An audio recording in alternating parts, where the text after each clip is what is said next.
Hello, everybody, and welcome back to the Fans Talk Pro Wrestling Podcast. As always, I am your host with the Hall of French Toast, Freddie Carlson, and I am once again joined by my good friend on the other side of the microphone, the heart of the wrestling fan base himself, Angelo Belli. Say hello to the people, Angelo. Hello, and welcome back to another very special episode of your favorite pro wrestling podcast. And ladies and gentlemen, we are joined with a very special guest today as well. We've been happy to have a lot of our good friends from the club throw up the Too Sweet the last few episodes. And today we're joined by another first-time guest, the Kayfabe Breaker himself, Ambrose. Say hello to the people, Ambrose. How's it going? I wasn't ready for you to put in my Instagram right there. How's it going on? We plug everybody around here. We plug I love everybody. a good plug. Good the cheap pop. Cheap pops and plugs here. That's what we do. We're like DX. I know. Alrighty. Or like him with a Mick Foley right here in Brooklyn, New York. There you go. Bang bang. Oh, man. Bang bang. All right, so we're happy to be back once again for episode 21 here today, and we are going to talk about the Elimination Chamber. The Elimination Chamber event is taking place a week from this Sunday at the time of recording on Sunday, February the 21st. Unfortunately, at the time of recording, there is not too many matches confirmed, only one chamber match, but I have my predictions for what the second chamber match of the night might be. We'll get into that a little later. Mm-hmm. So Ambrose is here to talk about the chamber with us and anything and everything to do with it. So, as our guest, Ambrose, you are first up for the first question that I have for you. What is your favorite Elimination Chamber match of all time? I'm hitting with the hard questions right away. Damn, we're going with the big questions first. Alrighty. There we go. I'd have to say, I know a lot of people like older matches more, but I got to go with the 2019 men's. We got Brian, Samoa Joe, Jeff Hardy, Kofi, did I say AJ already? And then Randy. Yeah. Look at that. Look at the talent in that match. It's a good field. That's going to show how talented SmackDown was in 2019. I mean, I feel like, it wasn't looked at the same way because, Raw had guys like Reigns and Rollins and Lesnar. Yeah. But SmackDown put on some solid matches that year. That was the best. I mean, the best time for SmackDown probably was like 2016, 2017. Yeah. That was peak, like, SmackDown, like, current era SmackDown. Right, yeah. After the whole fiasco of 13 through 15, or into 16 was not good. It was not good at all. It was not very good. It was okay. But that chamber match was the one that we were talking about it before we came on the air here. Mm-hmm. It was the one where Kofi had that huge gauntlet match run just a few weeks before. He was having that. It was the start of Kofi Mania. Everyone was on the Kofi train that year, and that was so good. Yeah, man. It came at number 3, and then he lasted till the end, but didn't quite get that title yet. Oh man! And I thought he was. I really thought he was going to win when he had Trouble in Paradise. Oh, you felt it. You felt it. It was. You felt the emotion right there. One of those moments where you just wish that they would have done it right there, but. We crap on WWE a lot for never doing the right thing with booking and making mistakes here and there. But man, they know how to long-term book, and they did. That was a really good example, like recent history of long-term story. That was really good. Paid off in the long run with what they ended up going with just a month and a half later at WrestleMania. So Angelo, what do you got to say about your favorite chamber match of all time? My favorite chamber match of all time would probably have to be the one with Kofi Kingston, where he was literally like runner-up. Yeah. I literally thought he was going to win that title too that night. Yeah, it was a tough night, but also a great night all at once. I think we can speak very highly of that for sure. When they were like not carrying him, but like they were like helping him to the back, I was like, oh come on, man, he could have won that right there. Yeah. So to change it up I love that chamber match too. That's definitely in my top 3, probably top 2. But I remember, I just lost my train of thought. This one might be a bit of a shock, but I watched this one many years ago for the very first time, and I thought it was very well done. And if you look at the talent involved, how could it not be? It was New Year's Revolution 2005 in San Juan, Puerto Rico. Yes. It was for the vacant. I watched that one today. Yes. It was for the vacant World Heavyweight Championship. Triple H, Chris Benoit, Chris Jericho, Batista, Randy Orton, and Edge with Shawn Michaels as the special guest referee. You want to talk about the hottest Elimination Chamber crowd there ever was? It was that crowd. That was night. A pretty hot crowd. Yeah, that Puerto Rico crowd. They were, and I love watching that show because they do the counts in Spanish. So it's uno, dos. Yeah, I just love it. It's different from because they're mainly based in like America and like Canada. So it's like it was a cool thing, and of course the storyline going in was Batista going to help Triple H win the title, or not? Because that was when they were starting to form the cracks in that part of Evolution. Randy Orton had already been gone a few months. And I think that it was very, very well done. The layout of the booking helped to propel so much going forward. It prepared Edge and Michaels for their feud going into the Royal Rumble pay-per-view. Obviously, it furthered the Evolution storyline. Randy Orton was going to get one more title match at the Rumble down the road. And it also made Batista look like a genuine star.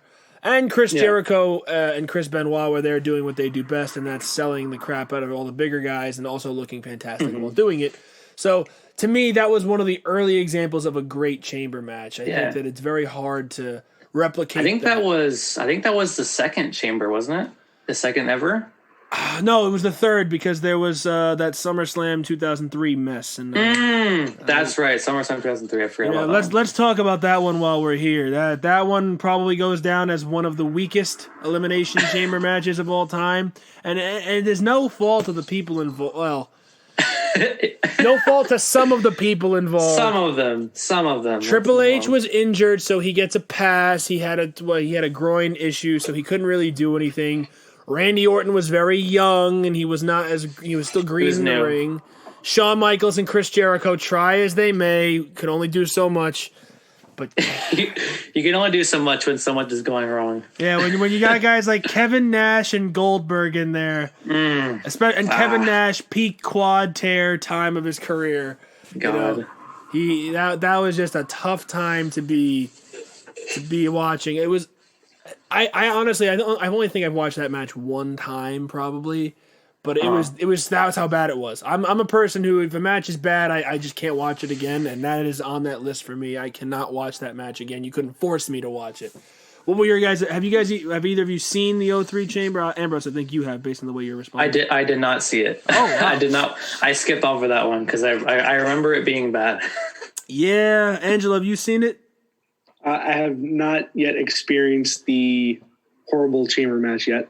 Okay, well then I guess I'm the only one with the experience. So let me give the summary of how this one went. We just talked about two great chamber matches. Let's do a quick play-by-play. So it was Michaels and Jericho, I believe, started the thing. And again, Michaels and Jericho, look at the talent. It starts off really good. Randy Orton gets in there. Greatest. Randy Orton gets in there. He looks really good. Even though he's very young, he's in there with two of the greatest. So he looks really good. And Randy is obviously now one of the greats, so he had that in his blood at the time. Kevin Nash comes in, and he does the typical big guy lumbering around the ring with a couple of big moves for 4 minutes before Goldberg comes in, kicks everybody's ass. 1, 2, 3. Everybody's gone. And then it's down to him and Triple H. And I found out after the fact why that match was made a chamber match, because Triple H had the groin injury, so he was supposed to drop the title to Goldberg in a one-on-one match, but he couldn't wrestle a one-on-one match. So because of that, they changed it to the chamber to protect Goldberg, because then Flair and Orton and everybody got involved. They used the sledgehammer stuff and handcuffed him to. It was a mess. It was a mess. There was a whole lot going on that didn't need to be going on. It was one of those overbooked chamber matches, and I mean, I get that the injury which Triple H played into a lot of that, but you know, there's so much more that they could have done. They could have found another way to make it happen. It was just so poorly booked, in my opinion. But they were trying to protect Goldberg, and they didn't do a very good job of that. So skip over that chamber. Let's talk about a more recent chamber match. Oh. I don't want to dwell on the negative, but I think this is a bad one that you probably both have seen. It was from the very rushed 2015 Elimination Chamber pay-per-view. It was the that was kind of random. That was in like June, July.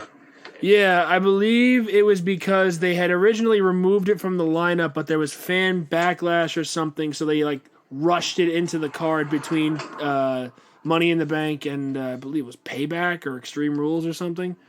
Let me see. I think I'm looking right here. Yeah, it was in between.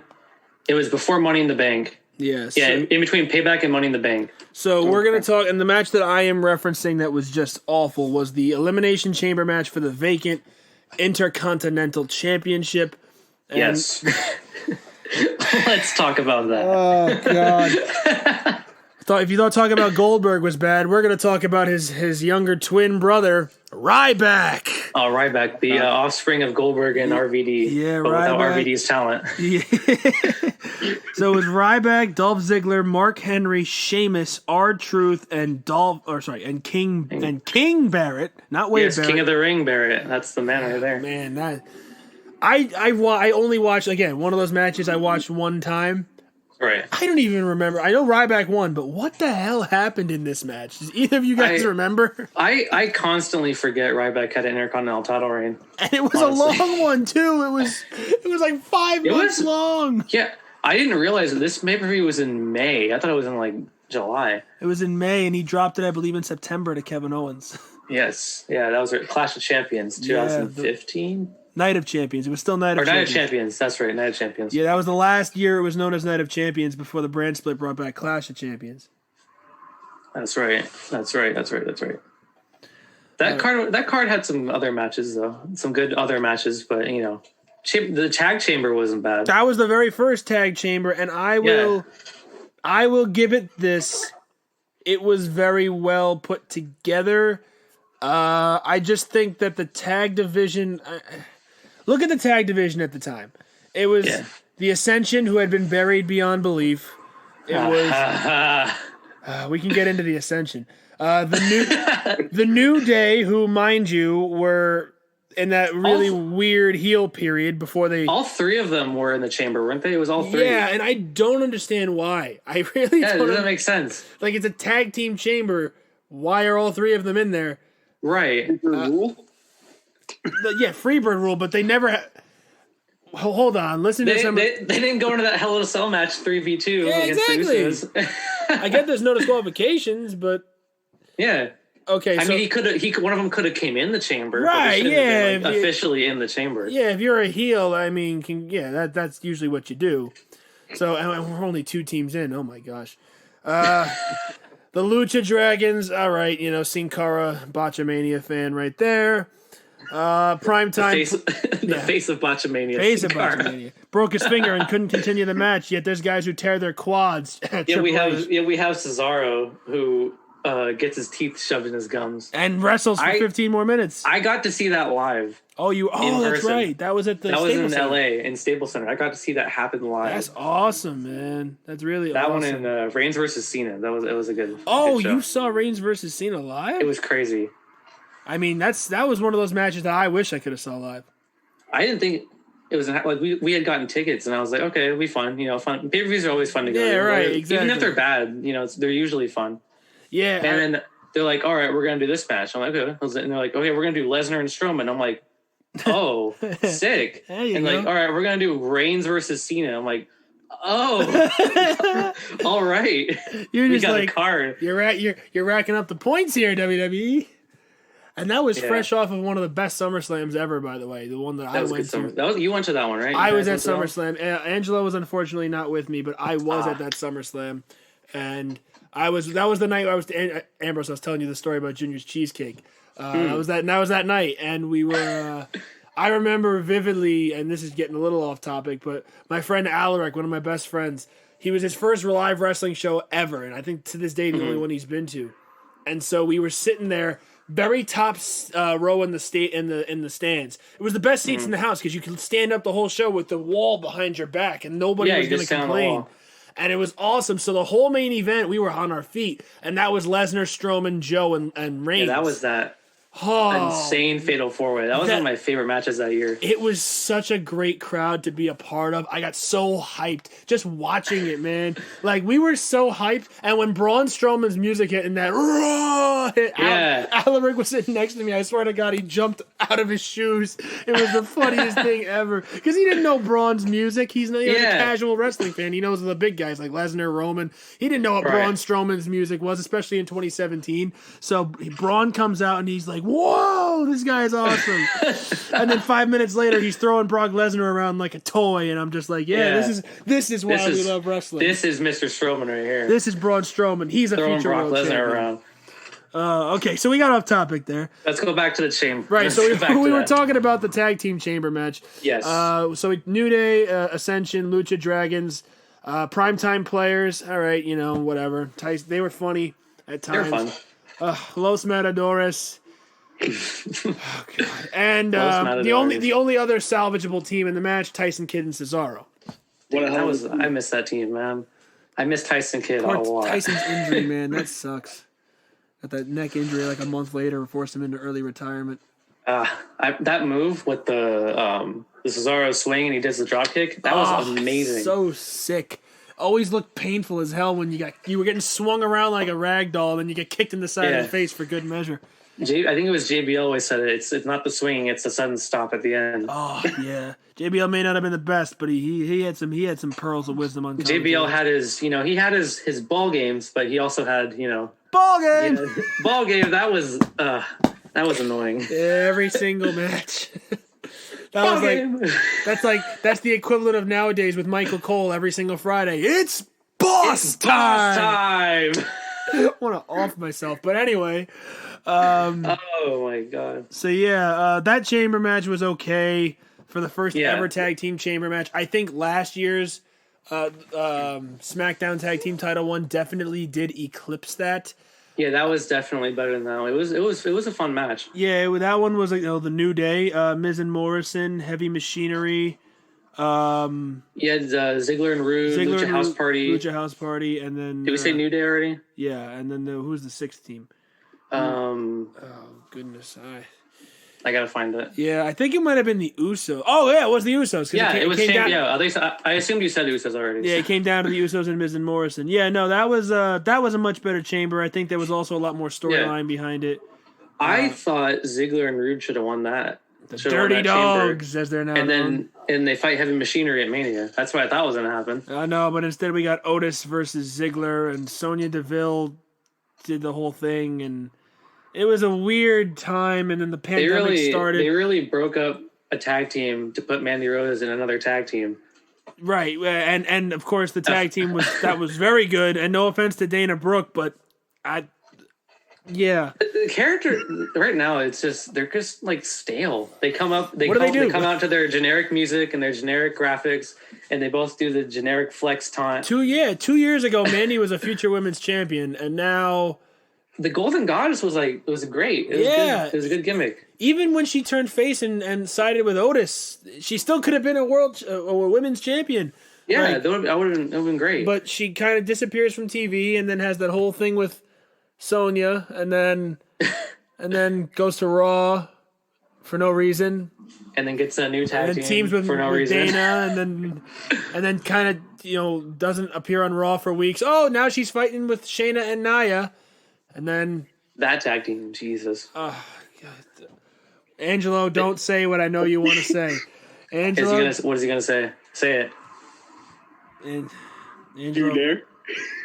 Well, because we're talking Nia Jax and with what happened. Are we going to bring up the whole situation? No, I would rather not. Okay, everyone's dying over that whole thing. I don't think it's that funny. Like, everyone's dying over it.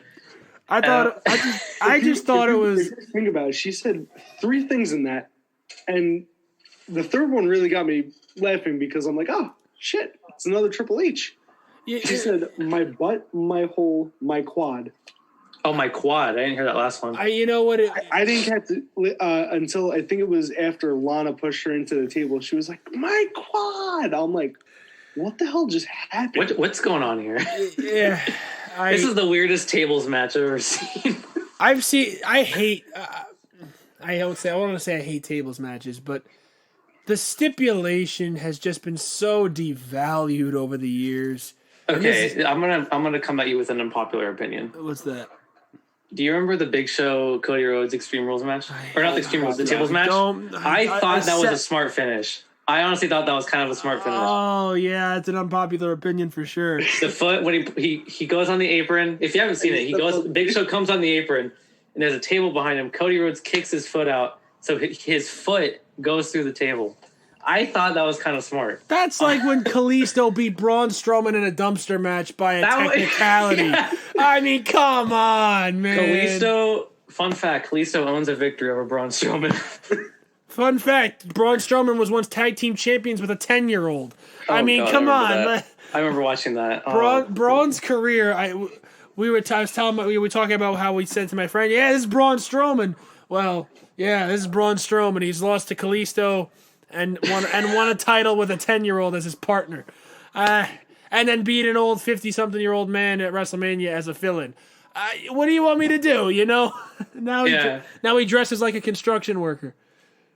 What's going on with that? he comes out with the gloves on his waist. Like what are you, a handyman? He looks like he's about gonna go lay some wood and build a house.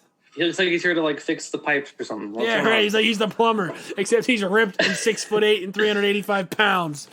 Do you imagine calling a plumber to fix the pipes? And you open the door, big 6'8" dude, long beard, just bald, ripped. No shirt. I'm here to fix your pipes. I would run away. I would move. I'd be like, the house is yours. Here's the key. I'm leaving. Do whatever you want. That's it. Okay, we're supposed to be talking about the elimination. Going back, okay, I have a transition. Here we go. Going back on topic, Braun Strowman has the most Elimination Chamber eliminations in a single match. He does? At 6. Oh, because the 7-man chamber they did in 2018, he eliminated everyone except for Roman. Or was it 5? It's 5. Because it was 6, right? It was no, because it wouldn't be 6 because he would have won. Oh, that's right. Yeah. He had 5 then. I think he has the most. He has the most without winning, probably. Yeah, because Shayna is the next one up, and she has a W. Oh, let's talk about that one too when we get a chance. That could have been so much better. It was so poorly put together. Oh man, so poorly put together. I get squashing everyone, but you could have given him a little offense, right? Yeah. And she gets rid of everyone, right? It's Shayna, right? And then Asuka's in the pod. She's gonna come in, right? We had to wait forever for Asuka to get out of there. They could have sped it up. Yeah, there are no strangers to lying about time intervals. Personally, of course. And personally, if I were them, Shayna comes in last, and one by one, everyone's still in, and then one by one goes through everyone. That would have been cool. Because then guess what? Oh, Asuka's down on the side, whatever. She's kind of waiting. She'll go through Ruby and Sarah and Liv, and I don't even remember who the other person in the I think it was Natalya. Yeah, it may have been Natalya, or may have been... Yeah, it was Natalya, that's right. It was Natalya. Go through all them like that. Then all of a sudden, face-to-face with Asuka, the 2 greatest NXT Women's Champions of all time, face-to-face in the middle of the ring with a chance to go to WrestleMania. And that would have been crazy. Face the greatest Raw Women's Champion of all time, Becky Lynch. It would have been set up so perfectly, and everything about that was just a mess. And then she comes in at number 4. And the chamber just gets... Oh, man. Let's talk about a better chamber, shall we? Let's go all the way back to 2009, the No Way Out pay-per-view, the last time the chamber took place at an event not named after the match. Yes. There was 2 matches on that night, and the match had one long story arc. And again, Ambrose and you and I were talking about this before we came on the air. It was the WWE Championship Chamber opened the show. Edge was the defending champion, and he entered the match against Jeff Hardy, Vladimir Kozlov, The Big Show, Triple H, and The Undertaker. Yes, Vladimir Kozlov. I'm sorry, I just laughed at Vladimir Kozlov. I don't blame you. I don't know who rightfully would have not laughed at the fact that Vladimir Kozlov... Who fondly remembers Vladimir Kozlov? Aside from his stint with Santino. No, I don't know too many people who have. But, so that was the opening match of the show in which Edge defeated Triple H defeated them all, won the championship Right. at the end of the day, but the big storyline arc coming out of it was Edge being eliminated within the first 5 minutes before any pods were Right. opened. Edge looked like he was shocked, spent half the show backstage begging Vicky to redo the match, to do something to help him out. Then what ends up happening is he inserts himself into the World Heavyweight Championship Elimination Chamber match, attacking Kofi Kingston and locking himself in Kofi's pod. The match also featured Rey Mysterio, Chris Jericho, Kane, John Cena, who was the defending champion, and here's one for you. And Here we go. Mike Knox. Mike Knox. Mike freaking Knox main evented No Way Out 2009. Main event Knox right there. It was the biggest match of his career, and thank God it never went any further than that. But Mike Knox, and so yeah, that was the conclusion of the storyline arc. Yes. Was Edge entering the chamber, attacking Kofi, and then not only doing so, helping to eliminate John Cena extremely early, coming down to him and Rey Mysterio, and anything between Edge and Rey Mysterio is going to be good. And Edge won the World Heavyweight Championship, walking out and heading to WrestleMania with the other world title in his possession. So, Angelo, you haven't spoken a lot. What do you have to think about that night? Because that was the first time I ever watched a Chamber pay-per-view live, in fact. So, I'll get to my business in a second. But what do you got, Angelo?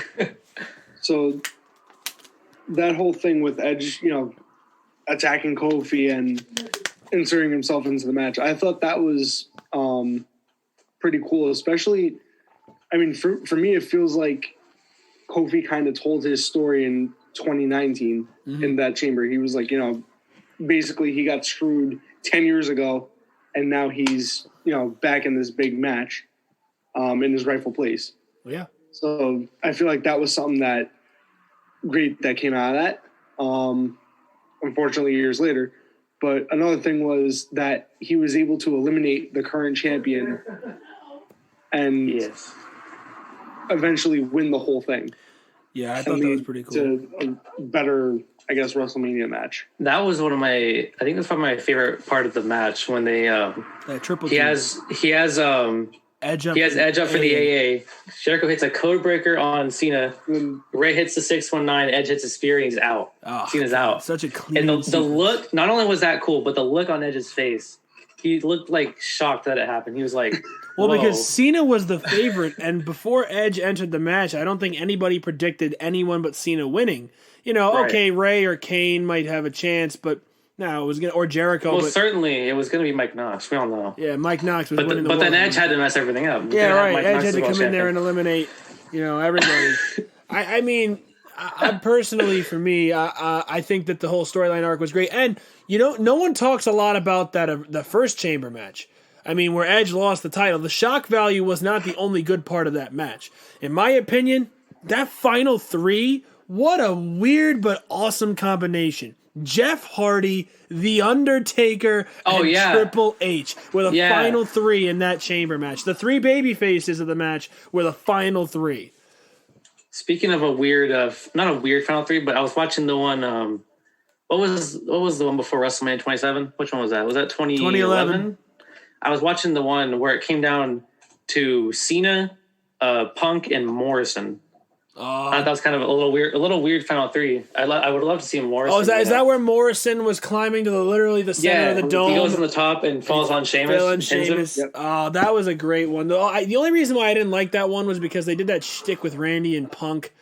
Kind of was like... Oh, yeah. He couldn't get the pod open. Yeah, so then they restarted the timer, so Punk got back into his pod, and all. I was like, what? This has never happened before. He wasn't next either. He wasn't next up. He was the last one, I think, wasn't he? Right, they literally added 5 minutes to the match, and I'm just like, okay. Okay. It's a chamber match. They're long as hell anyway. Please, stop doing this to me. But, no, I liked that. I think that if there was ever a time to pull the trigger with Morrison, it was then and only then, because the opportunity awaiting him at WrestleMania was against The Miz, his former tag team partner. I get it. Morrison looked like a star in that match. Yeah, he did. He did. And that was the highest point in his career ever reached, because that WrestleMania, was the night he teamed with freaking Snooki. So he went from... That was that one? Yeah, it was the same WrestleMania. Yeah. I know. How the mighty fall very quickly. Could have been fighting the Miz for the championship in the main event, but no, let's put him with Snooki. It was what was it? It was Morrison. It was Morrison, Trish Stratus, and Snooki against Dolph Ziggler and Lay Cool. Yeah. Oh, that's how you know your career hits a rock bottom point very quickly, and then within a year he was gone from the company. That's when you don't have it. That's when you don't have anything else for someone on the card. Yeah. I mean, listen, I also was a big fan of his performance the year prior in 2010, but that chamber, the story that was created out of what happened in that chamber required Morrison to lose, unfortunately. Yeah, it was. That was the one with Jericho. Where Shawn cost Taker. Jericho won the title because Shawn cost Taker. Of course, the storyline between Shawn and Taker, arguably one of the most well-told year-long storylines that WWE has ever done, culminating, really picking up that next level inside the chamber, where they show up. Where Shawn shows up from underneath that steel grate, super kicks Taker. Jericho's like, my old nemesis helping me out. What the hell's going on? Cover 1, 2, 3. Jericho steals the title. He's going to settle his business with Edge. And then Taker and Michaels are set up for their main event in WrestleMania. Morrison looked very much like a star in that match as well, because Morrison was in that final 3 as well. He was. It was down to Jericho, Taker, and Morrison. Morrison getting down to the final 3 in chamber matches, man. Yeah, he actually finally won one last year when he won with The Miz, but... That's right. It was... I think that the missed opportunity in 2011 was a big miscommunication, but of course there was always that bigger, overwhelming story to tell that Cena was going to kick off his stuff with The Rock the next night on Raw, and so it was a matter of circumstance more than anything, unfortunately. But I do believe that the other chamber match that night was pretty good too, if I'm not mistaken. Wasn't that the one where Edge went the distance, entered the chamber, started with Rey Mysterio, ended with Rey Mysterio? If I'm not mistaken. Was that 2010? 2011. That was the same night. 2011. Yeah, I noticed. I was watching the chambers earlier. That 2011 and that No Way Out 2009, they were both the final 2 in those matches. Yeah, they were. It was a pretty cool. It was pretty cool, and the difference too. They were both baby faces in 2011, whereas in 2009, Edge was the murderous heel, as one may say. That was what I noticed in 2009. Edge attacks Kofi, and Rhea's like, "What are you doing?" Like he's pissed off at him, and they fight in the chamber. And then 2011, they're in the chamber, and Michael Cole goes, "Longtime friends here."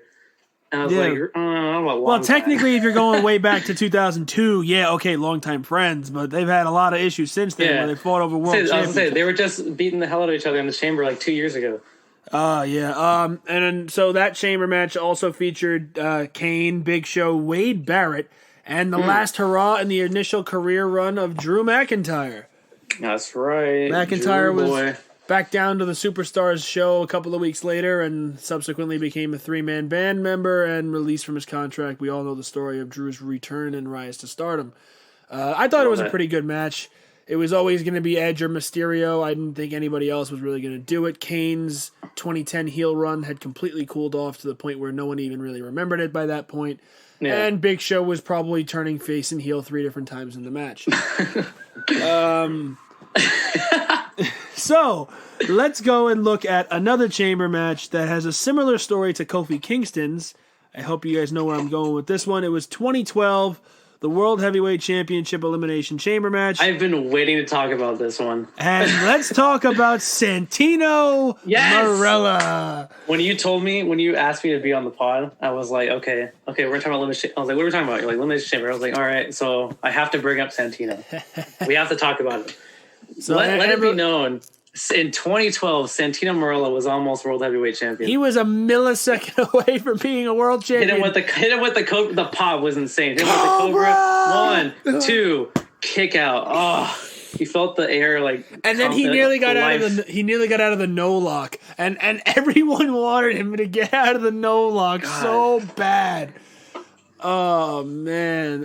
So Ambrose, do you want to talk about that one? What do you got to say about Santino in the chamber?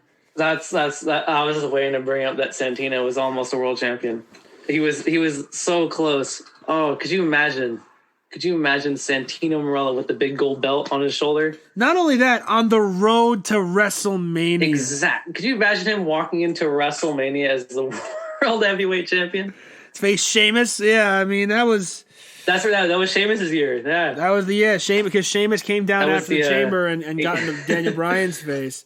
That was the 18-second. Yes, it was. That was the 18 seconds one. Yeah. That was funny. That 18-second match. My dad he likes Sheamus and Daniel Bryan.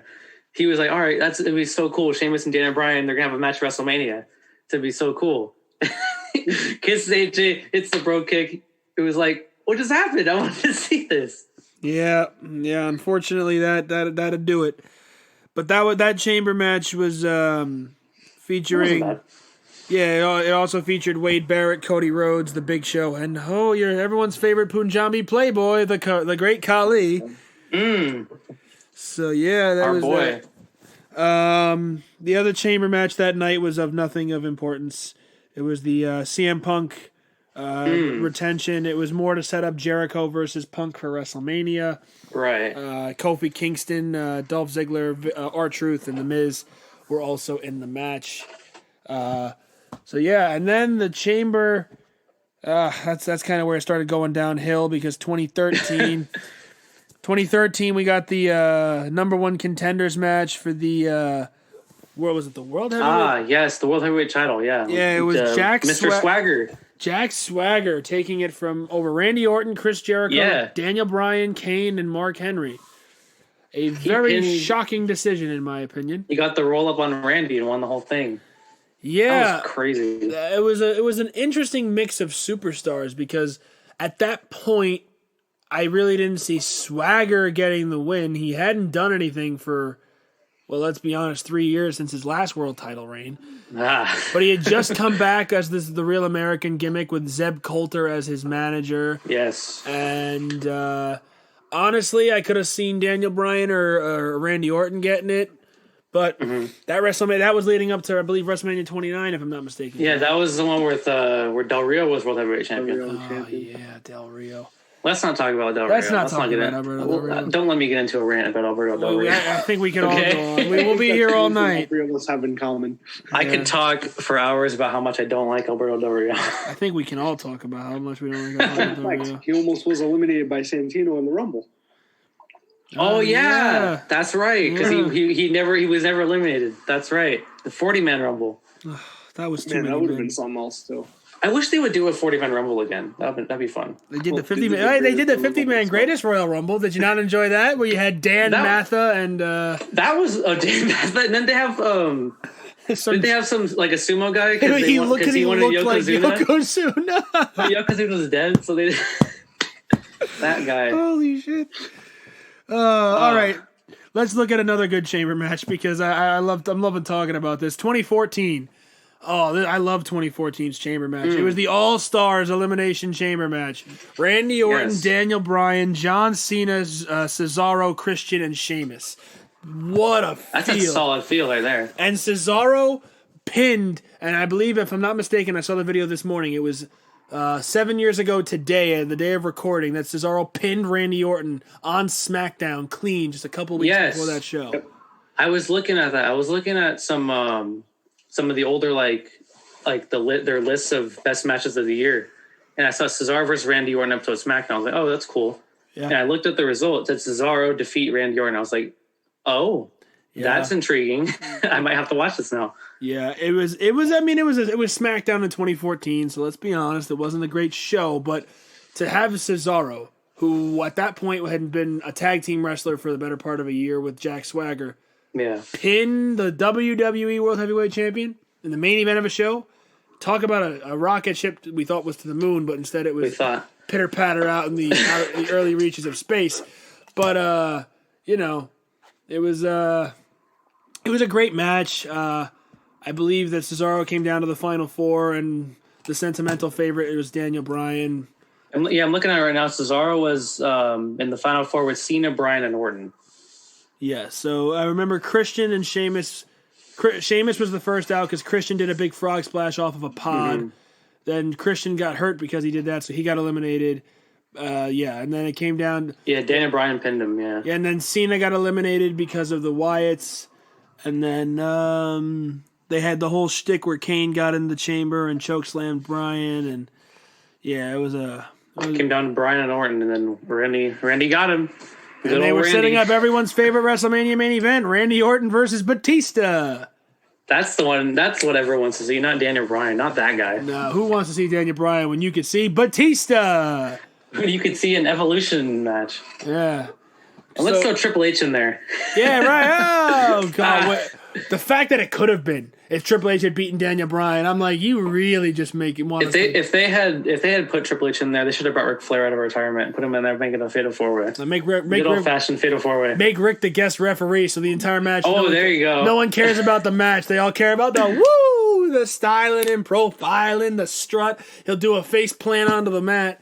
And no one will care about the match. They'll just care about watching Rick. Randy will hit an RK on Batista, and Ric Flair will do a fall over. So he doesn't get the pin. Rick will go up to the top rope and take an overhead bump because he never hit that axe handle no matter how many times he went for it. He finally hit it at, was it 24, right? It was a crossbody, WrestleMania 24? Yeah, he went up to the top rope, and everyone was like, holy crap, Ric Flair hit a move off of the top rope and didn't land on his back. That's right, yeah.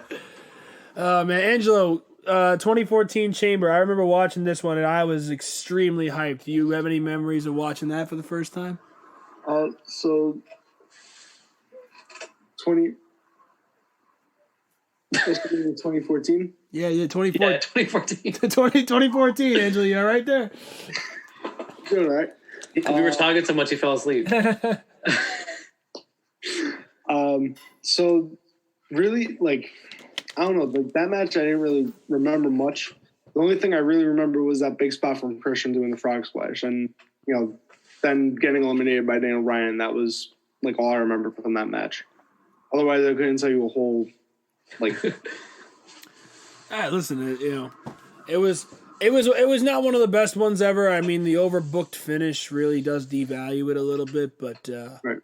It was a very good match. It was very well put together, in my opinion, and I think that it was definitely one of those matches that should have elevated guys like Daniel Bryan and Cesaro, but instead just, devalued them. It didn't devalue them. A rehash of Randy Orton. Yeah, it was a rehash of Randy Orton and the Authority because everyone wanted that. That was an angle that went too long. I'm glad that it ended when it did. Let's see. There was another thing I wanted to say. I don't know if it was about that chamber. No, it was not. It was moving on. So, 20. We said that was the 24. Oh, fun fact about the 2014 Elimination Chamber. That was the last pay-per-view before the WWE Network was established. The very next day. The network that's went right. Because WrestleMania 30 was the first pay-per-view on the network, right? Yep. And so here we are, and it's been 7 years, and the network is going to be shutting down in the next month to be joining Peacock. It's going Peacock. We'll see how that goes. Yeah, it should be interesting. I mean, for me, it's going to be beneficial because I wanted Peacock anyway, so now I'm going to get everything, Peacock and wrestling, for $10 instead of $20. So network's moving to Peacock. Do you get Peacock with the network now? I think you get if you get a Peacock subscription, you get access to WWE Network. Okay. You're going to have to figure that out. I think the first month is going to really be what's determined of that. We'll find out. Okay. Speaking of great chamber matches, what do you got? We have to talk about the iconic December to Dismember 2006. Why would you go to December to Dismember? How could you do an Elimination Chamber podcast episode and not bring up December to Dismember 2006? Very easily, because the whole thing sucked. Let's look at this field here. Bobby Lashley. Great. Big Show, Test, Rob Van Dam, CM Punk, and Hardcore Holly. And Hardcore Holly was supposed to be Sabu. I mean, if Sabu was in there, I could have given you a little bit of leeway, but no, Hardcore Holly. He's so hardcore. Hardcore Holly getting dropped on his head by Brock Lesnar. Yeah, breaking his neck and missing 13 months of his career. So I guess we got to talk about the Extreme Elimination Chamber. The Extreme one. It's not your average chamber. It's an Extreme chamber. This match was just, this whole show We could do a whole episode on December to Dismember. There was only the Hardy match. The Hardy match was the only like redeemable quality of that show. And even then, like Hardy's and Eminem, we've seen it before. We saw it again. Like, great, congratulations, woohoo! You know, I wasn't really like overwhelmed with that tag team match. It was like it was literally a house show, but on pay-per-view, and with some clunky, overbooked main event that got Paul Heyman fired. I'm looking at this card, and it is something. We got Balls Mahoney and Matt Stryker in a Strikers Rules match. Fun fact about this show: going in, only 2 matches were announced: the Hardys versus Eminem and the Chamber. The rest of these matches were not announced. They literally were created on the day of the show. Good Lord. Yeah, exactly. You're Elijah Burke and Sylvester Turkay, I think they say it. Turkay. Versus Turkay. The FBI, Little Guido. I can't get through this, Little Guido. Oh my God. We got Davari versus Tommy Dreamer. And then you got Kevin Thorne and Ariel versus Kelly and Mike Knox. Why bring him back into this? Okay, so let's talk about the Chamber. I can't stand this match. They had a weapon in every pod, and literally there was one person that everyone wanted to win, and that was CM Punk. That's right. And he was out first. Yes. Just okay, so then Punk loses. Well, who's the second most favorite person to win? Rob Van Dam. He's out second. And once RVD goes, it's just like, oh, we all know where this is going. We all knew what was coming. Yeah, it was Punk and then Holly and then RVD. Oh. And then we got final 3 was Test, Show, and Lashley. And that was Big Show at his heaviest too. He was like 520 pounds. Yeah, and then it came down to Show and Lashley got him. And the whole thing was that Lashley couldn't even get out of his pod. He couldn't get the table out of his pod, and the door got stuck. And so he really had a table in his pod. What was he gonna do? Open the door and set up a table? Oh, let's set up shop before I go in there and kick some backside. Honestly, an Extreme Chamber is a good concept, but it was not executed very well. That was not executed at all, and I'm so glad they haven't done it since because it was so badly perfected that they can just never go back. That's a stipulation that has to die. The Extreme. They could do it. It has potential to be something good. Maybe like not every time, but one more time wouldn't be bad. They got to have the right guys in there and have everything just be placed in the chamber. Don't zip tie them to anything. That was the problem. The table was zip tied to the chamber, so it was never coming loose. Bobby had no room to move. He's a big boy too. Yeah, he's a big boy. He's a power lifter. He's ripped, man. Oh Lord. I mean, again, not that there was anything wrong with exactly what. Okay, let's call it spade a spade. It sucked. The worst chamber match of all time. We could talk all we want about 03 or 2015. No, that was the worst chamber that was match the of all time. So I need to redeem some quality here. Let's go back to another good one. Let's go to 2017. The SmackDown Elimination Chamber match for the WWE Championship. John Cena, who had just won it 2 weeks prior at the Royal Rumble, in the match of the year, taking on AJ Styles, Dean Ambrose, Baron Corbin, Bray Wyatt, and The Miz with the title on the line. And that was the night where we finally saw the crowning of Bray Wyatt as the WWE Champion. That's our boy. Angelo, you're a big Bray Wyatt fan. What did you think of that? So I believe that was another match that John Cena was one of the first ones to go, right? That was he would walk. No, he wasn't one of the first ones to go, but he got to final 3. Where he got to final 3. Yeah, with Bray and Styles. Champion. Yeah, I think Bray pinned him though. Yeah, Bray pinned Cena, and then it came down to Bray and Styles. Yeah, AJ Styles and Bray Wyatt. The fact that they actually put the title on Bray that night was, for me, it was a huge shock. I honestly didn't see it coming. Like, I was hoping for it to happen, but I didn't think they would actually pull the trigger on it that night. So for him to be crowned as champion, like, that was just something that, like I said, it was unexpected, but I was actually, like, happy. I was like, let's see what what matches they're going to put him in. Yeah. For the championship. Let's see how long they keep him as champion. And then we go to WrestleMania, and they project Worms into the ring. Okay, so let's do. Bray was the face of that feud. I mean, come on. Yeah, Randy Orton was an arsonist. Randy Orton was the heel of that feud. Are you kidding? They tried to play like he was the good guy. No, he was not. No, he was not the good guy in that feud. And Bray's reign lasting literally 40 days. Ridiculous. Yeah, that title changed hands a lot in the first quarter.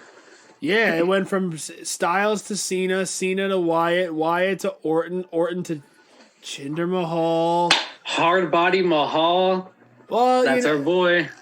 Your boy. I hinder Jinder all the time, and if you don't hinder the Jinder. I hinder the Jinder all the time. I was not a fan of that reign from start to finish. But yeah, I would not want to see another world title from Jinder Mahal. I would love this. I wouldn't mind a US or IC. The only time I want Jinder near the title is if he were to face Drew McIntyre and lose, because that's a pretty cool throwback to the NB days. That's it. That's literally it. I don't want any more. If McIntyre is still champion after WrestleMania, then have him have one of those low key, world title feuds. 1 month, beat him at the pay-per-view. Thank you. Next, as Ariana Grande taught us. Oh my god. We can talk about Ariana Grande after the pod. I don't want to go on a whole thing about a different topic. Yeah, who would have thought on a wrestling podcast we mentioned Ariana Grande? Let's just say the new album was all right. It was all right. It wasn't the best. Yeah. Anyway. Okay. But let's see. So we pretty much covered almost every chamber match that there's ever been. So there's only a handful left. I did like the 2019 chamber where they crowned the first ever women's tag team champions. I thought that was a very nice way to crown the first ever champions, and they made the right call. Bayley and Sasha most definitely should have won that match, and I'm glad that they did. Again, the reign subsequently not the greatest, but I do believe that they were the right call. I believe they went over the Iconics, the Fire and Desire, the Riot Squad, Tamina and Nia Jax, and Naomi and Carmella. Those were the 5 of the teams. And I like that, and I think that it was a good match. The ending was very cool with Bayley and Sasha taking out Sonya and Mandy. A great finish to the match, in my opinion. I did want to throw that one out there. We also should talk about the first ever women's Elimination Chamber match from back in 2018 over the Raw Women's Championship. If I'm not mistaken, that was Nia Jax, Alexa Bliss, Bayley, Sasha Banks.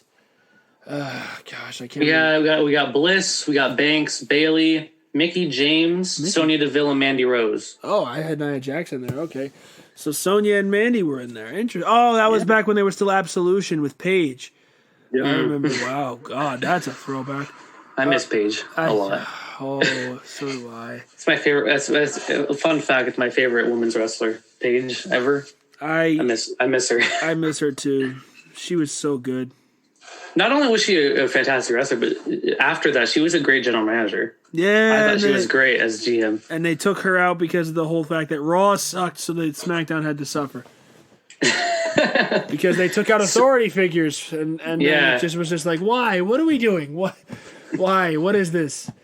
But yeah, so that was a good chamber too. Was it Bliss? Yeah, that was a fun one. Bliss won? Bliss won. I don't know if she won with it, but she did Twisted Bliss off the pod. That was a cool spot. That was a very cool spot, yeah. No, I like that chamber. I always feel like we need to reference the very significant ones, that being the first ever women's Elimination Chamber match. Shockingly, in probably at least an hour of talking, we have yet to mention the first ever Elimination Chamber. That's what I was going to mention if you didn't. we haven't talked about the inaugural Elimination Chamber match from Survivor Series 2002. It was for the World Heavyweight Championship, the brainchild of our favorite Raw general manager of all time, and I dare anyone to argue with me on that, Eric Bischoff. Eric Bischoff. That's your pick? Well, I mean, it's him. Well, for me, it's between Bischoff. Let's see if I can do this voice right. People power. John Laurinaitis. I just got like 2011, 2012 flashbacks. We gotta get the people power. We're gonna restart the match. I can't do that because I'm not gonna be able to talk for the rest of the episode. Didn't he beat John Cena at Over the Limit? Please don't bring that up. Please don't bring that up. He had like the full like spandex people power suit. Yeah, God. I liked him as the GM. I did not like that match. Johnny Ace. Johnny Ace was 15 years past his prime, and he sucked when he was a wrestler anyway. Kurt Angle was cool as GM, though. Yeah, Kurt Angle was pretty fun. And then they had the whole thing with his son, and Jason Jordan. That was an angle. Yeah, that happened. That was an angle. Get it? Because Jason Jordan became an angle? I didn't even mean to. That was on accident. Yeah. To any of our friends who listen to this episode, if you've made it this far, that joke was not planned.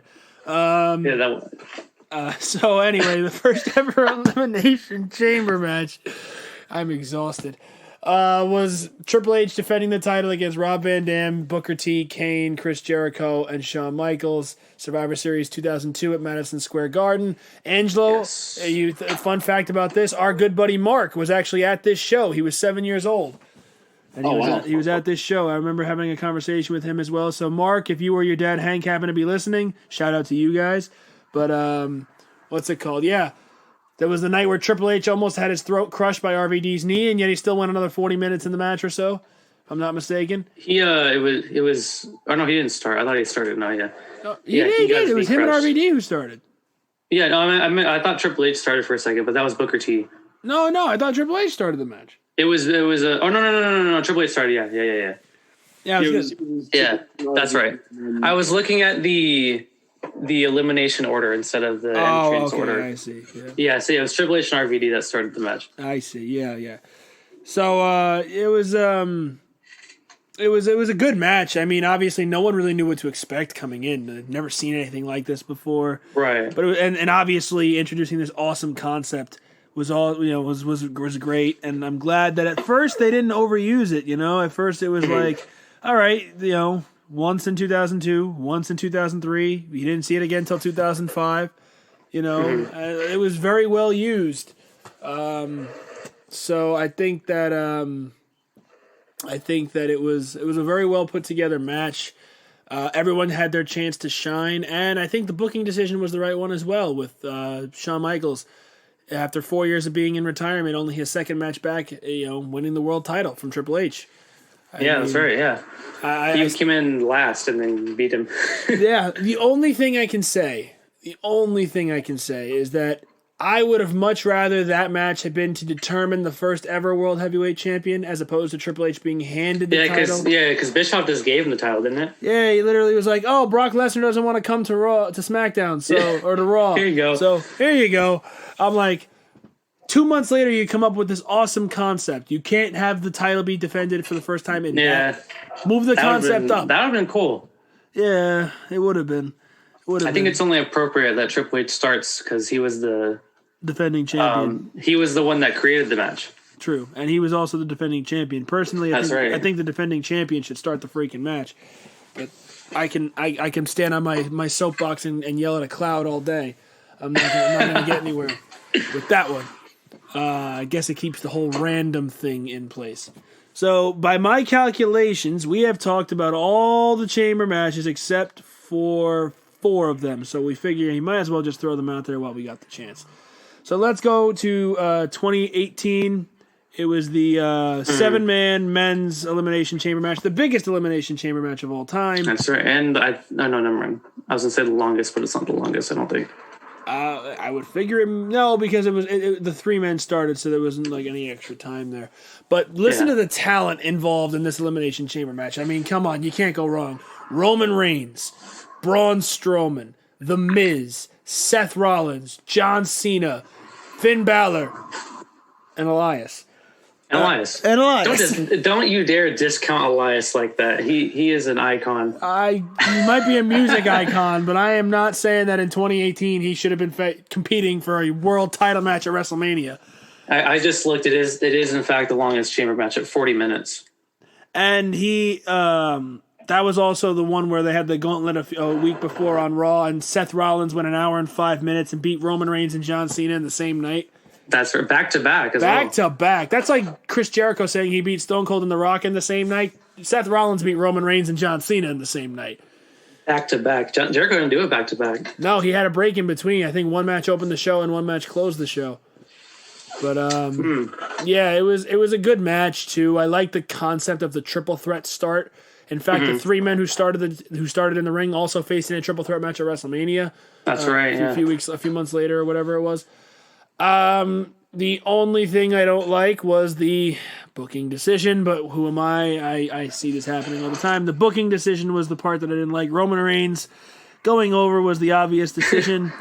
On a personal, we all knew it was coming. We all knew it was coming, but you could have really hoped for Finn Balor to get that moment, man. I was hoping that he could have got his chance to go back to WrestleMania, win back the title he never lost, but he never did. Well, he did. He faced Roman down the line in like August. I think he faced him after SummerSlam, right? Yeah, right. That's right. Right after, I think the night after SummerSlam or the week after SummerSlam. But it was a good match. I'm trying to just at this point reference all the matches that the Chamber has had. So we're gonna run through the last few that we haven't talked about yet. We'll now fall all the way back to 2006. This is a pretty interesting one. New Year's Revolution 2006. It was what's it called? For the WWE Championship, John Cena defending against Shawn Michaels, Kurt Angle, Kane, Chris Masters, and Carlito inside the Elimination Chamber. He spits in the face of people who don't want to be cool, and he was I marked so hard for Carlito at Royal Rumble this year. I think everyone did because we were so happy. It was one of those returns that you wanted, and when you got it, you were just like, "Thank you, that's what we want." But yeah, it's a shame he couldn't spit in Nakamura's face. It's a shame he couldn't do it. Pandemic, damn pandemic. Not letting Carlito do his thing. Yeah, he can't spit in the face of people who doesn't want to be cool. But or don't want to be cool. But yeah, that was an interesting Chamber. Cena went the distance. It's probably more fondly remembered for the aftermath. It was also the night where Edge cashed in the first ever Money in the Bank contract to win the WWE Championship for the first time. But the Chamber played an integral part in that because Cena went for 30-something minutes in there with five of the best of the company at the time. Well, four of the best in the company at the time, and Chris Masters. And you can't do that to Chris Masters. Remember the Master Lock? You remember the Master Lock challenge? You remember that? Yeah, and then Bobby Lashley broke the Master Lock, and 15 years later is using that move on Raw every single week. He learned from the best. Angelo, what's your opinion on the Master Lock? Do we have to go there? No, I was hoping that you would be on my side with this one. It's a full Nelson. The only you know how you get out of a full Nelson? You sink your weight down and you yank your arms down. As Michael Nakazawa, he knows how to do it. Put the lotion on and slide down. That's it. All right, moving on. I wasn't ready for that reference. Pause. Michael Nakazawa. How does Michael Nakazawa get a reference in this video? Oh, God. Okay, so yeah, Cena was a bloody mess. Edge cashed in Money in the Bank, and it was a good match. So I left this pay-per-view now, the last one we're going to talk about for last, because it was the first series of Elimination Chamber matches I ever watched. Now, I didn't watch this pay-per-view live, but I bought the DVD for No Way Out 2008 a few months after the show took place, and I watched both of these matches a million times. Unfortunately, one of them is not so great. The other one I thought was very great. Let's start with the not so great one. The opening match, the 6-man number one contenders match for the World Heavyweight title. Batista and The Undertaker, great. They started, they finished it. Fantastic. Finlay and MVP, perfect fillers for the match. And then you've got the Great Khali and Big Daddy V. There we go. Now that's a Chamber. That's something else right there.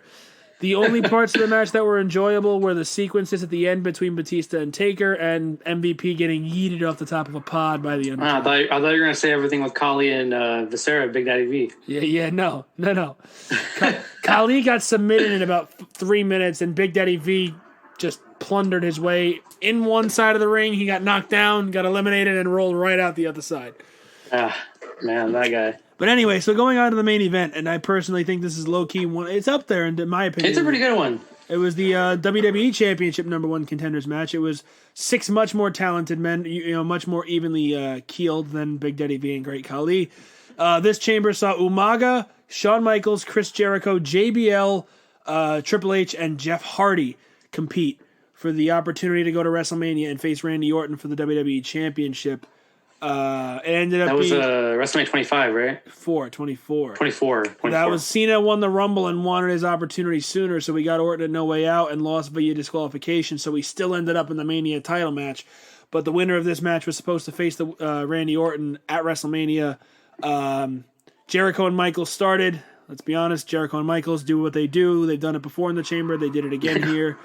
They ended up going... Michaels got busted open early. Umaga looked like a monster. JBL didn't really do much, kind of got pissed off. Came in with a chair and just started smacking everybody upside the head. Jeff Hardy, man, was inches away from main event in WrestleMania. That's right, yeah. That's one of the ones I watched today. He almost had that. He almost had it. Hype. That was the year of Jeff Hardy. 2008 was the year of how many times could he climb the ladder and get knocked off before winning the title? That was the one he beat Triple H and Edge at Armageddon that year, right? I popped so hard as an 8-year-old watching that match. I remember I had to beg my mom for the entire second half of 2008 to buy every pay-per-view because he was in the WWE title match on every show. And literally my whole goal was to watch the show where he won the title. So every time he lost, I said, damn, I'm going to have to buy the next one. You know? So he lost at the Unforgiven in the Championship Scramble. He lost at No Mercy. He lost at Cyber Sunday. He got pulled from the match at Survivor Series. Finally won it at Armageddon. And I was like, if he doesn't win it now, I quit. But yeah, that was the start of his meteoric rise to the top. He had beaten Triple H clean at Armageddon 07 to win the title match at Royal Rumble 08 against Randy Orton. Good match at the Rumble in Madison Square Garden. Then Jeff was down to the final two in the Chamber with Triple H. But we all kind of saw Triple H going to WrestleMania. It ended up being Triple H, Randy Orton, and John Cena in a triple threat match. Oh, we've done a lot of talking. Talked about a lot of chamber matches. Before we get on to the closing topic for this episode, anything you want to mention about all the previous chamber matches we've watched over the years? No? No? I'll take that as a no. I feel like I'm like one of my professors teaching. Hey, anything? No? Okay, let's keep going, everybody. So then, the last thing I want to talk about is... obviously, Elimination Chamber 2021 being just over a week away. As I said at the beginning of the video, only one chamber match has been confirmed. And that right now, as it stands, is the WWE Championship Elimination Chamber matches. Drew McIntyre will defend against AJ Styles, Sheamus, Randy Orton, Jeff Hardy, and The Miz. Jeff Hardy still going, man. That's crazy. What's it called? So, yeah, it's going to be... the WWE title on the line. The other chamber match that I expect to see is going to be for the Universal Championship, in my opinion. Yep. I think both titles will be on the line. And if I'm booking the match, I go with Roman Reigns, obviously, Kevin Owens, Daniel Bryan, Jey Uso, Shinsuke Nakamura, and Cesaro. Those are my 6. Yeah. I was writing down, I think at the beginning of the pod, I was writing down, because I was like, oh, we're probably going to talk about this. So I wrote down who I would put in there. I put, Reigns, Nakamura, Cesaro, Bryan Owens. And I got like a 4-way tie with the last one. I think I might know who else you're going to have. Could be Jey Uso. It could be, I think Rey Mysterio could be in there. Yeah. Could be King Corbin, maybe. Oh, Lord, please help us. Or I could see Big E being in there. I was really thinking Big E because... He's going up the card. The only other person I could even possibly see is Sami Zayn, maybe. But his character is kind of just. I don't see him or E going in there, but I don't think they're going to, but I could see it. I think Big E should be in there personally, but then there's also no Intercontinental title match on the show. It's a 50-50 shot, personally. You just gotta kind of see what happens and wait and see with that, but. So that's my prediction for that. We can't really predict a winner, but let's be honest, it's probably going to be Roman Reigns. Yeah, I think Reigns and McIntyre are going to win their chambers. I could see Sheamus winning the WWE title chamber, but I don't think he's going to. The only thing I could see is... I honestly don't see Sheamus winning it. I do think Randy could feasibly win it. Yeah, that's another pick I could see. Yeah, Randy. But I don't think with the stuff with the Fiend going on, like they're going to have a match at WrestleMania. I'm thinking the direction is Edge and Reigns right now. That's the probably what they're doing. direction WrestleMania to me is going to be Edge and Reigns. What's it called? McIntyre Lesnar 2, and Orton versus Wyatt, probably in a Firefly Funhouse match. That could be fun. The first one I really loved. I did too, so I'm all for it. I don't see. I mean, Jeff Hardy is a space filler, in my opinion. The Miz, he'll jump off something. He'll hit a big swanton, maybe to eliminate a guy like one of the heels, Miz or Randy. Maybe like Styles or Miz or something. Yeah, one of the heels. And then I feel like McIntyre is going to eliminate Sheamus to get revenge for what happened on Raw this week. I'd like to see I'd like to see Styles. If Styles won it, I wouldn't complain. Styles is. Yeah. I mean, I just feel like McIntyre is on such a roll. His loss has to be impactful. The title drop has to be impactful. When he lost it to Randy the first time, I thought, okay, that's impactful because Randy's character was better than it's been in years. But then Randy lost it back to him 2.5 weeks later, and it's just like, okay. And then, so this loss needs to be impactful. And I don't want to see him drop it to Lesnar at WrestleMania, but I feel like that match deserves to take place in front of a crowd. And if they're going to have fans at WrestleMania, then that's the case, I don't think they'll do Lesnar McIntyre too. I don't think it's going to happen. So if Edge faces Roman, then who do you say faces Drew? Drew, you could, I don't know if it's a popular opinion, but Sheamus. Honestly, I would rather it not be Sheamus. I'm thinking Bobby Lashley. That could be neat. They kind of did that earlier last year, like in June, Backlash. Well, yeah, but I feel like it's a different Bobby Lashley than we had back then too. Yeah, he was just getting started with Hurt Business. Now he's like dominant U.S. champ. Yeah, I feel like the triple threat at the Chamber is going to be to get the title off of Lashley without him taking a pin. I feel like either Riddle or Lee is going to pin one or the other of the two of them, and then Lashley can move on to bigger and better things. Maybe a match with Lesnar at WrestleMania. I could see McIntyre face Braun. I could see. I wouldn't be opposed to that. That would be a hoss. And I would like. That's one of the matches I really want to see. Pay per view. Yeah. No, I feel like Drew can face just about anybody, and it won't be bad. That's the good thing about a guy like Drew.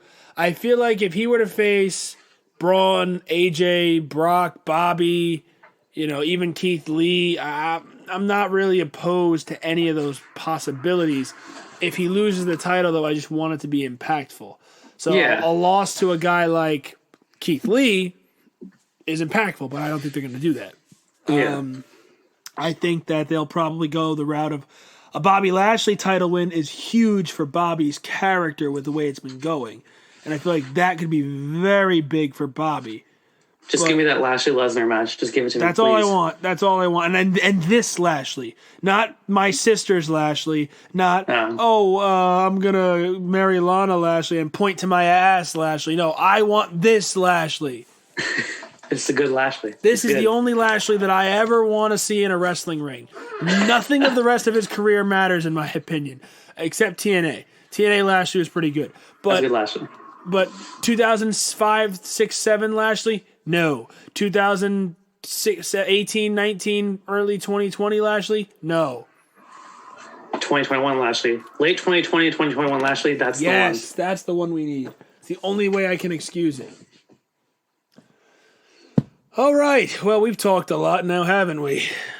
I gotta eat dinner, fellas. It's officially crossed the 12 o'clock hour here in the East Coast. Ambrose is over on the West Coast, so he's just turned 9. So he's early on, and Angelo and I are. I'm ready to go to bed, and I'm sure Angelo's not too far behind. I've been up since 6 o'clock this morning, so.